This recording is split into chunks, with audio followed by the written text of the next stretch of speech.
Hi friends, ನಿಮ್ಮೆಲ್ಲರಿಗೂ ಕೂಡ ನಿಮ್ಮದೇ ಆಗಿರ್ತಕ್ಕಂಥ ಯೂಟ್ಯೂಬ್ ಚಾನಲ್ SP ಕ್ರಿಯೇಷನ್ಸ್ಗೆ ಸ್ವಾಗತ ಅಂತ ಹೇಳ್ತಾ, ಒಂದು ಮೋಸ್ಟ್ ಇಂಪಾರ್ಟೆಂಟ್ ಆಗಿರ್ತಕ್ಕಂಥ ಸೇತುಬಂಧ ಉಪಕ್ರಮ 2026-27ಕ್ಕೆ ಸಂಬಂಧಪಟ್ಟಂತೆ ಒಂದು ವಿಡಿಯೋವನ್ನು ಶೇರ್ ಮಾಡ್ತಾ ಇದ್ದೀನಿ. ಅದು ಬಂದುಬಿಟ್ಟು 4th ಸ್ಟ್ಯಾಂಡರ್ಡ್ ಬೈಲಿಂಗ್ವಲಲ್ಲಿರ್ತಕ್ಕಂಥ ದ್ವಿಭಾಷೆ.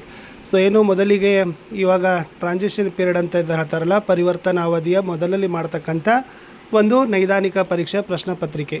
ಸೊ ಇಂಗ್ಲೀಷ್ ಮತ್ತು ಅದು ಇರ್ತಕ್ಕಂಥದ್ದು ಯಾವುದಿದೆ ಅಂತಂದರೆ ಕನ್ನಡ ಮತ್ತು ಇಂಗ್ಲೀಷ್ನಲ್ಲಿ ಇರ್ತಕ್ಕಂಥದ್ದು ಅದು ಬಂದುಬಿಟ್ಟು EVS ಮತ್ತು ಮ್ಯಾಥಮೆಟಿಕ್ಸ್ ಅಂತಕ್ಕಂಥ ಪೇಪರು. ಓಕೆ, ಸೊ ಬಾಕಿ ಕನ್ನಡ ಆಗಿರ್ಬೋದು. ಇಂಗ್ಲೀಷ್ನಲ್ಲಿ ಮೊದಲ 4 ಪ್ರಶ್ನೆಗಳು FLNಗೆ ಸಂಬಂಧಪಟ್ಟಂತೆ 5ರಿಂದ 10ನೇ ತರಗತಿಯ ಪ್ರಶ್ನೆ, 5ರಿಂದ 10ನೇ ಸಂಖ್ಯೆವರೆಗಿನ ಪ್ರಶ್ನೆಗಳು ಏನಿದ್ದಾವೆ ಅಂದರೆ ಅದು ಅಪೇಕ್ಷಿತ ಕಲಿಕಾ ಫಲಗಳಿಗೆ ಸಂಬಂಧಪಟ್ಟಂತೆ ಪ್ರಶ್ನೆಗಳಿದ್ದಾವೆ.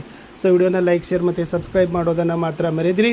ಅವೆಲ್ಲವುಗಳ ಲಿಂಕನ್ನು ಈ ವಿಡಿಯೋದ ನಾನು ಏನು ಮಾಡಿದ್ದೀನಿ ಡಿಸ್ಕ್ರಿಪ್ಷನ್ ಬಾಕ್ಸಲ್ಲಿ ಮತ್ತು ಕಮೆಂಟಲ್ಲಿ ಫಸ್ಟಾಗಿ ಕೂಡ ನಾನು ನಿಮಗೆ ಕೊಟ್ಟಿದ್ದೀನಿ. ಸೊ 4 ಪ್ರಶ್ನೆ ಪತ್ರಿಕೆಗಳಿದ್ದಾವೆ, ಕನ್ನಡ ಆಗಿರ್ಬೋದು, ಇಂಗ್ಲೀಷ್, EVS ಮತ್ತು ಮ್ಯಾಥಮೆಟಿಕ್ಸ್.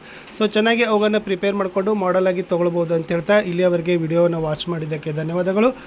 ಸೊ ಹಿಂದಿ ತರಗತಿ ಇರ್ತಕ್ಕಂಥ ಅಂದರೆ ನಲಿಕಲಿಯ ಕನ್ನಡ ಮತ್ತು ಇಂಗ್ಲೀಷು, ಆಮೇಲೆ EVS ಮತ್ತು ಮ್ಯಾಥಮೆಟಿಕ್ಸ್ ಆ 2 ಕ್ವಶನ್ ಪೇಪರನ್ನು ನಾವು ಏನು ಮಾಡಿದ್ದೀವಿ ಅಂತಂದರೆ ರೆಫರಾಗಿ ಇಟ್ಕೊಂಡು, ಟೆಕ್ಸ್ಟ್ ಬುಕ್ಕನ್ನು ರೆಫರಾಗಿ ಇಟ್ಕೊಂಡು ಪ್ರಶ್ನೆ ಪತ್ರಿಕೆಗಳನ್ನು ಸಿದ್ಧವನ್ನು ಪಡಿಸಿರ್ತಕ್ಕಂಥದ್ದು. ಇಷ್ಟಿತ್ತು ಈ ವಿಡಿಯೋದಲ್ಲಿ ಅಂತ ಹೇಳ್ತಾ ವಿಡಿಯೋನ ವಾಚ್ ಮಾಡಿದ್ದಕ್ಕೆ ಧನ್ಯವಾದಗಳು.